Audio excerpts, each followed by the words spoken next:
On a wet Saturday night in May 1977, a man with a Belfast accent walked into the Three Steps Inn at Dromintee, 3 miles from the Irish border in South Armagh. He bought a pint, sang a Republican song, and tried, too hard, to be Irish. By midnight, he was being driven across the border, beaten in the back of a car. By dawn, he was dead in a forest in the Republic, and his body was gone. The man's name was Robert Nairac.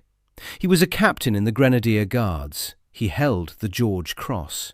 He was, on every record his army would later be willing to release, attached to a liaison officer role. None of that is what he actually was. And the people who knew what he actually was have, almost to a man, refused to talk about it. Until now. The synthesis this video delivers isn't new secret testimony. It's the institutional argument, the one that's never been properly assembled in one place. Nairac's death is the diagnostic case study for what the British Army was attempting in South Armagh, why the method was systemically exposed, and what had to change after he was gone. Start with who he was, and the picture starts to make sense. Robert Lawrence Nairac was born on 31st of August 1948 in Mauritius, then a British Crown colony. His father, Maurice, was of French Mauritian descent, Catholic, and a trained ophthalmic surgeon who relocated the family to Sunderland in northeast England, where he practiced at the city's eye infirmary. Robert's mother was English and Anglican. He was the youngest of 4 children. The Catholic upbringing came through Gilling Castle Preparatory School in North Yorkshire, a feeder school for Ampleforth College, the Benedictine boarding school that has shaped more senior English Catholics than almost any other institution in the country. At Ampleforth, he was head of his house and played rugby. At Lincoln College, Oxford, he read medieval and military history, graduated with an upper second in 1971, revived the Oxford University Amateur Boxing Club, and won 4 blues in varsity bouts against Cambridge. He kept a falcon in his college rooms, the same bird later used in the 1969 film Kes. After Oxford came Sandhurst, sponsored by the Grenadier Guards. Then postgraduate studies at Trinity College, Dublin, before he joined the regiment. Ireland was already part of his thinking before the Troubles made it a battleground. The question of why a Catholic Amplefordian with his background ended up running intelligence operations in South Armagh isn't biographical decoration. It's the selection logic. British Army intelligence in Northern Ireland in the early 1970s was, by multiple accounts, effectively blind in Catholic Republican communities. The RUC wasn't trusted in nationalist areas. MI5 was slow to adapt. Officers from Sandhurst with the wrong accent and the wrong religion couldn't build relationships in Republican strongholds. What the army needed was social fluency, linguistic range, physical nerve, and credible religious identity. Nairac had all 4. His Catholicism wasn't incidental to his role. It made the role possible. In November 1972, the British Army stood up 14 Intelligence Company, also known as the Det from its cover designation as a detachment, with an initial strength of around 120 personnel. Its mandate was intelligence gathering, surveillance, community penetration, building a picture of PIRA membership and intent in environments where uniformed battalions couldn't operate. By the mid-1970s, British intelligence in Northern Ireland had 3 distinct components doing very different things. 14 Intelligence Company ran surveillance and cultivated human intelligence. The SAS conducted reactive strike operations, moving in formed groups, minimum 4 operators. The RUC's E4A provided uniformed police support to covert operations. These units shared training pipelines, but had distinct mandates: and those distinctions mattered enormously for understanding what happened on the night Nairac died. His formal designation was Military Liaison Officer, an MLO, attached to 14 Intelligence Company through 4 Field Survey Troop Royal Engineers. His official function was to connect 14 INT, the local British Army brigade at Bessbrook, and the Royal Ulster Constabulary. That is what the paperwork said. What he was actually doing, by his 4th tour, had drifted considerably beyond that designation. Former SAS man Ken Connor, who was involved in creating 14 INT and documented his views in Ghost Force, wrote of Nairac, "Had he been an SAS member, he wouldn't have been allowed to operate in the way he did. Before his death, we had been very concerned at the lack of checks on his activities. No one seemed to know who his boss was, and he appeared to have been allowed to get out of control, deciding himself what tasks he would do." That is a published account from a man directly involved in building the unit Nairac was attached to. It sits at the centre of an argument that has never been resolved. South Armagh. The British Secretary of State Merlin Rees called it bandit country in public, and the label stuck. By the mid-1970s, PIRA's South Armagh Brigade was the most disciplined and lethal of the Provisional Organisation's rural units, structured around tight family networks across the border parishes, largely resistant to informer penetration, and operationally effective against British military technology in ways that made conventional patrolling near suicidal. Road movement by the army had become so dangerous from mines and ambushes that Bessbrook Mill, a former linen spinning mill that had been converted into the headquarters of 3 Infantry Brigade, was functioning as what one account called the busiest heliport in Europe. Soldiers moved by air. Nairac drove his car to Republican pubs. He served 4 tours in Northern Ireland, totalling 28 months. His first was with the Grenadier Guards in Belfast, from July 5th to October 31st, 1973. His second began in 1974, after he passed selection for the Special Reconnaissance Unit. He was formally seconded to 14 Intelligence Company in 1976 and was on his 4th tour as liaison officer at Bessbrook Mill when he was killed.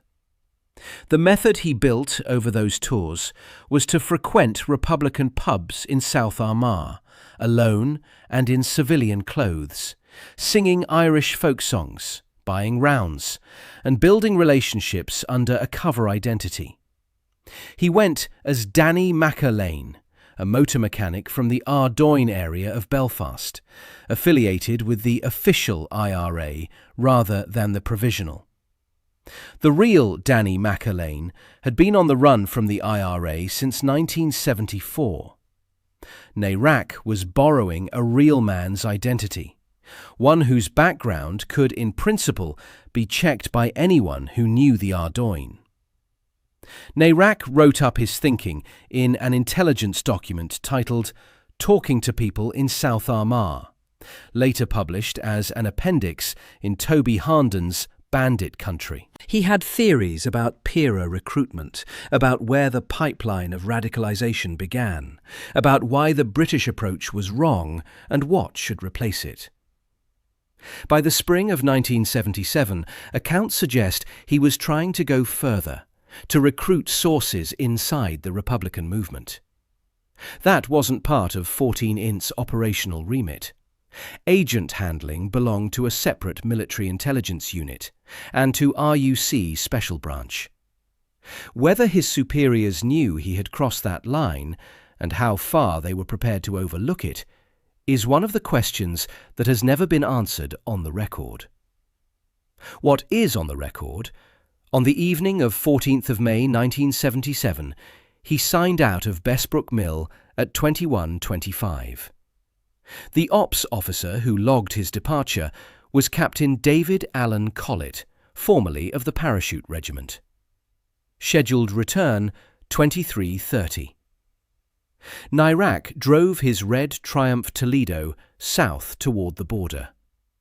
He made 4 radio transmissions between 21:48 and 21:58. The final call at 21:58 stated he had reached his destination and was closing communications. He was at the 3 Steps Inn at Dromintee. The pub was busy. A popular local band was playing, which had drawn a crowd larger than the usual Saturday regulars. Accounts suggest around 200 people, including some from Crossmaglen, where Nairac had been seen in uniform on patrol. He bought a pint and took his place at the bar. He told regulars he was Danny McAlane, the motor mechanic from Ardoyne. At some point in the evening, he created a scene about a missing packet of cigarettes, drawing attention to himself in a way that several witnesses later remembered. The band called him up to sing. He sang Republican songs. Accounts consistently cite "The Broad Black Brimmer" as one of the songs, though that specific attribution rests on secondary accounts rather than trial testimony. The crowd liked him. They asked for more. Among the people at the bar was Terry McCormick, a former boxer who knew West Belfast accents from the inside. He concluded that the man calling himself Danny McAlane wasn't from Ardoyne and was probably a security operative.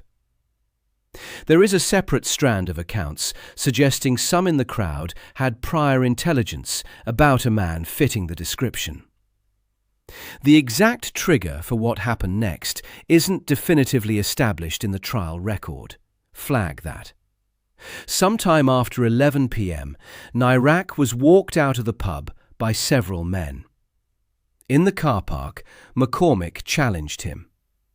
When Nairac was struck and fell, McCormick heard a metallic sound and concluded he was armed. Nairac was armed. His 9mm Browning pistol was in a shoulder holster on his person. A fierce struggle followed. He fought back hard, consistent with 4 boxing blues and whatever training the army had given him beyond that.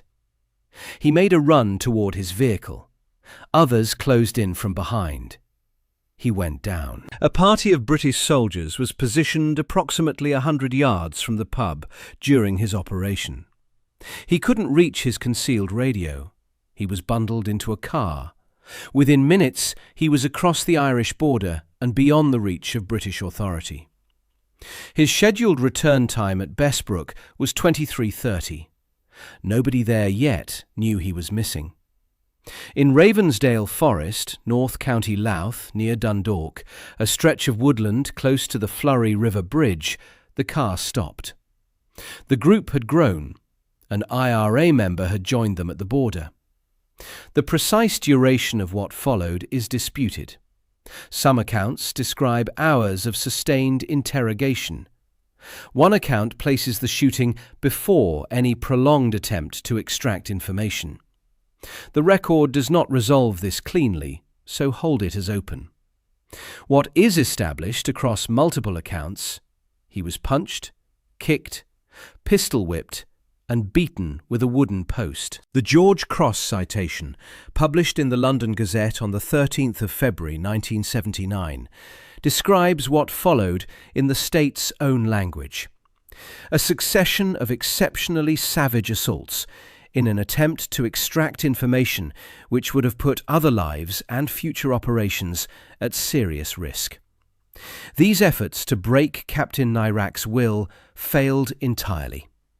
Weakened as he was in strength, though not in spirit, by the brutality, he yet made repeated and spirited attempts to escape, but on each occasion was eventually overpowered by the weight of numbers against him. One of the group, McCormick, posed as a Catholic priest and asked Nairac to make his confession. Nairac was Catholic. He knew what the rite required. His reported final words to McCormick, as they came through trial proceedings, were, "Bless me, Father, for I have sinned." The cover held. The dispute about what he revealed is more precise than it's usually reported. What the sources confirm is that he didn't admit his true identity. The broader claim that he revealed nothing at all about 14 intelligence companies' operations rests primarily on two things. The account in Undercover War that he neither admitted his true identity nor revealed any information about 14 intelligence company operations, and the testimony of Liam Townsend himself, given to the Gardaí after his arrest. That testimony was, "I shot the British captain. He never told us anything. He was a great soldier." The killer's own words became part of the GC citation. They remain the closest available primary evidence on this question. Liam Townsend was 24, from May outside Newry, the son of an Englishman who had married a County Meath woman. He arrived at the Flurry River Bridge with a .32 revolver. Robert Nairac died at that bridge on the 15th of May 1977, aged 28. Senior IRA figures from Armagh and Louth took the body away. It hasn't been found since. After a 4-day search, the Garda Síochána confirmed to the RUC they had reliable evidence of Nairac's killing. Physical evidence found at the Flurry River site included blood, clumps of hair, a Browning pistol in its shoulder holster, and an IRA weapon. Townsend was arrested and made 2 admissible confessions. The first, around the time of his arrest: "I shot the British captain.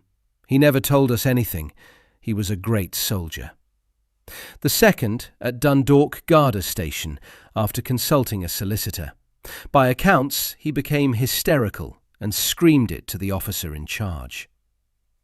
On the 8th of November 1977, the Special Criminal Court in Dublin convicted Townsend of the murder of Captain Nairac on or about May 15, 1977, and of possession of a .32 revolver with intent to endanger life. He was sentenced to life imprisonment and released in 1990 after serving 13 years. Additional charges were brought in 1978. Gerard Fearon and Thomas Morgan were convicted of murder. Daniel O'Rourke was acquitted of murder, but convicted of manslaughter and jailed for 10 years. Michael McCoy received 5 years for kidnapping. Owen Rocks 2 years for withholding information. In April 2011, Kevin Crilly, described by prosecutors as Townsend's driver on the night, was acquitted at Belfast Crown Court. The judge found the prosecution had not proven beyond reasonable doubt that Crilly knew what was going to happen when he picked Townsend up. The prosecution itself confirmed the established account. Townsend was the gunman. Crilly drove. The acquittal changed the legal outcome. It didn't change the documented facts of the night. The body remains missing. Multiple theories have circulated over the decades, including that it was processed through a meat grinder. Jeff Knupfer, chief investigator for the Independent Commission for the Location of Victims' Remains, publicly stated that theory is a myth. The ICLVR, established under the Northern Ireland Location of Victims' Remains Act 1999, lists Nairac as one of the disappeared. The Commission has stated his is the only case in which it has been unable to even begin to search on the ground. A forensic examination of Ravensdale Forest in 2019 found no indicators of a burial site. In spring 2025, an IRA source stated the body would never be located. The ICLVR's current assessment is that his remains are likely somewhere near the Flurry River Bridge where he was killed, and they can't act on it. On the 13th of February 1979, the London Gazette announced the posthumous award of the George Cross to Captain Robert Nairac. The full GC citation is a primary source document worth reading for what it reveals about how the state chose to frame his death. It describes 4 tours, totaling 28 months. It describes his 4th tour role as a liaison officer at Headquarters 3 Infantry Brigade. It uses the specific, careful phrasing. His task was connected with surveillance operations. Connected with, not liaison, not administrative, connected with surveillance operations. The citation then moves to what happened and what it means. These efforts to break Captain Nairac's will failed entirely. Captain Nairac's exceptional courage and acts of the greatest heroism in circumstances of extreme peril showed devotion to duty and personal courage second to none. And then it quotes the killer directly. His assassin subsequently said, "He never told us anything." The state wasn't awarding the George Cross to a man who wandered off task and got unlucky. The citation acknowledges, in its measured, official language, that what Nairac was protecting under interrogation would have damaged active British operations if extracted. The information was real. The risk was real. The cover he maintained until he died was protecting something specific. The systemic question, whether Nairac was an institutional test case or a personal maverick who exceeded his mandate, is where the honest answer requires holding 2 things at once. The evidence for institutional sanction. He signed out through a named ops officer at 21:25 with a logged destination and a scheduled return time. The British government acknowledged in the GC citation that his task was connected with surveillance operations. He couldn't have maintained his posting across 4 tours without senior officers having some awareness of what he was doing. The evidence for personal initiative. Ken Connor's published account describes an operator with no clear chain of command deciding his own tasks. Former intelligence officer Wallace stated his duties didn't include agent handling. James Mack's detailed reconstruction of this period argues that source recruitment, the probable purpose of the 3 steps visit, was explicitly outside 14-INT's operational remit. The phrase in Undercover War describing how Nairac's death happened. He was shot by a IRA gunman who had cornered him after Nairac had gone out to break the rules. That framing implies existing rules. It implies he broke them. The most defensible position is the one that splits the difference. Nairac was likely operating with tacit awareness from above, in a structure that had never been formally designed for what he was attempting, without the backup protocols or extraction systems that the risk genuinely required. The unit wasn't built to support solo agent cultivation work in South Armagh. Nobody appears to have said so clearly enough, or early enough, for it to matter.